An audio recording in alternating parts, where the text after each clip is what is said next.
I was very blessed to, at a young age, start to take ownership of my body and to say, I am beautiful, even if you say that this isn't the right way of beauty. Today, I'm chatting with Hayley Hasselhoff, a curve model and mental health advocate, all about how she's using her platform to discuss body image and acceptance. Hayley, how would you explain your relationship with your body today? I would really say that my body doesn't define me, I define me. You know, I've always been curved, beautifully curved, but, you know, it came with its own set of challenges. I grew up in Los Angeles. The idea of society standard of beauty was not that at that time. You know, when you're a teenager, you're developing, you don't understand why you don't look like the person next to you. I developed very, very early. And I remember they put me in a swim meet with the older girls and I was wearing a bra and I got teased about it. You know, getting the blessing of playing Amber on Huge at 17, my character Amber, she dealt with a lot of body dysmorphia.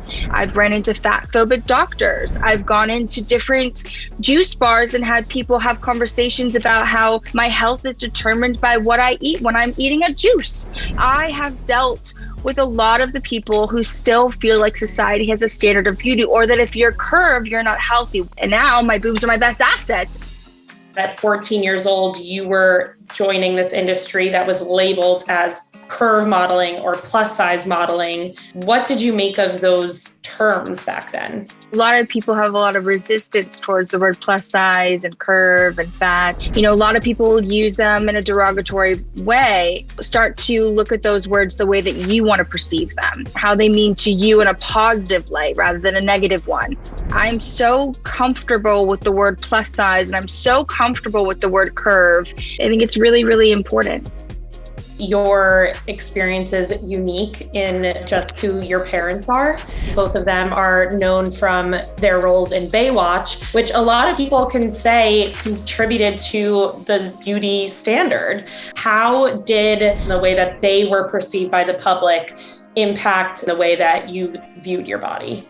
I never, ever looked at it as, oh, look at their bodies or an idea of society standard of beauty. I've always had love and support from them about my body and celebrating my body. It's hard when you look at your mother or you identify not looking like what you think beauty should look like. It brought up a lot of different conversations. My mom and my dad are just so proud to see how far that I've come and how resilient I think that I am.